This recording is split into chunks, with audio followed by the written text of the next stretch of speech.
The record should reflect that it's 4:53. Mr. Brooks is back in this courtroom. Mr. Brooks, the only way I will honor that request is if you specifically waive your right to do so. Without that, that's not a convenience for you over there. It's you go over there when you frankly demand removal under Illinois versus Allen. I didn't demand anything. No, your conduct did. So you can My sit. conduct didn't demand anything either. Right, Mr. Brooks, You please keep sit changing- down. You keep changing And I'm the going to continue jurisdiction. with my sentencing remarks. You keep changing the jurisdiction.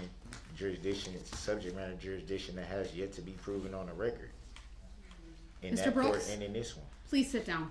I would like to go back to the other courtroom. It's not a courtesy to you. If you'd like to specifically waive your right to be physically present, then I will entertain that. Otherwise, you need to sit down. I never waived the right to not be present. That's because you forfeited your right to be present by conduct. You're now back in this courtroom. Your Honor, I did what you asked me to do.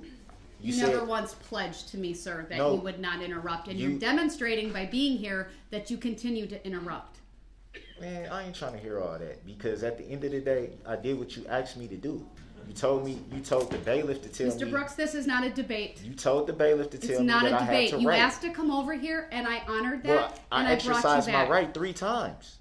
I shouldn't have had to do it 3 times. None of those opportunities that you wrote to me said, I pledge to not interrupt. I never had to do that before.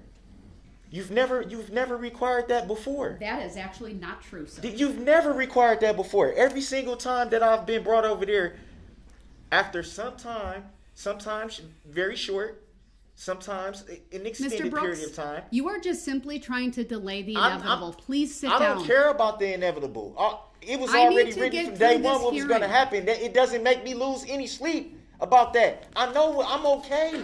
I'm okay with everything. Then please sit down. I just want to be treated fairly, which I have not been. Please sit down. And then Your Honor, and then you always make it seem this is like not a you always debate. make it seem like it's some type of aim, and it's not. Please sit down. We're talking about constitutional rights.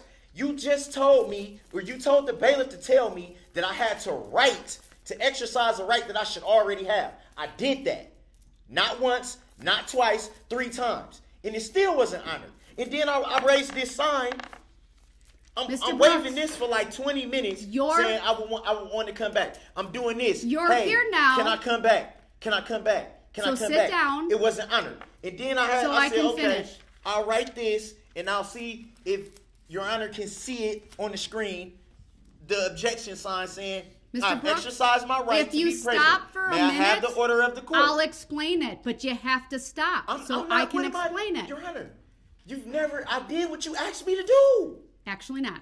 Yes. Let me explain if you would like. If I didn't, Your Honor, if I did not do what you asked me to do, then why was I allowed to come back if I did not do what you asked me to do? Because I'm frankly going to a very distinct portion of this hearing where I am going to impose sentence. Okay, that doesn't answer the question, though. Matters.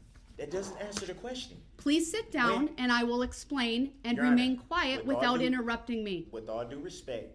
That doesn't mean you're respecting me, so please sit down. With all due respect, you told the bailiff, when I first said, because every time that I've been brought over there in the past, Mr. Brooks, you always stated, I don't need a history lesson of what I've done. That when I exercise my right to be present, untrue.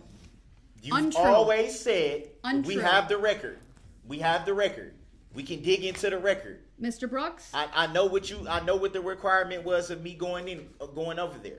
You've always stated on the record that when I exercise my right to be present, you will bring me back if I will follow the rules of decorum. That's your exact words, which you said every time. Which you're demonstrating right now that you have absolutely no ability to do. With all due respect, I've never had to go through any type of certain words that needed to be said or stressed or anything like that before. I've always done it the way that you've asked me to do it. No different than today when I told the bailiff I would like to be present. You told the bailiff if he wants to be present, he has to put it in writing. And pledge to me that he will not interrupt me. I put it in writing. Without a pledge. So why am I here? because I'm going to move on to another phase of this hearing, and I thought it important that you be here in person. So I was here. But you didn't reclaim your right to be back here. Then why am I here am then, Your Honor? allowing it to Okay, happen. and I respect that you're allowing it, but still, it doesn't answer the question, though, Your Honor. It does not answer the question. Mr. Brooks. Your Honor, as a Mr. public Brooks. servant, I have the right to ask questions Sir, of Your Honor. I'm going to ask you one more time, and if you refuse to sit down, then you are in direct disobedience of a court order. Sit down and be quiet so I can make the appropriate record. Can you tell me what the All court right, order he's is? not going to obey. He's now forfeited I his didn't right say I to be wasn't gonna present. obey. He will go into the I other didn't courtroom. say I wasn't going to obey. We'll be I in just recess asked what is the until he's order. there. I just asked what is the order. I didn't say.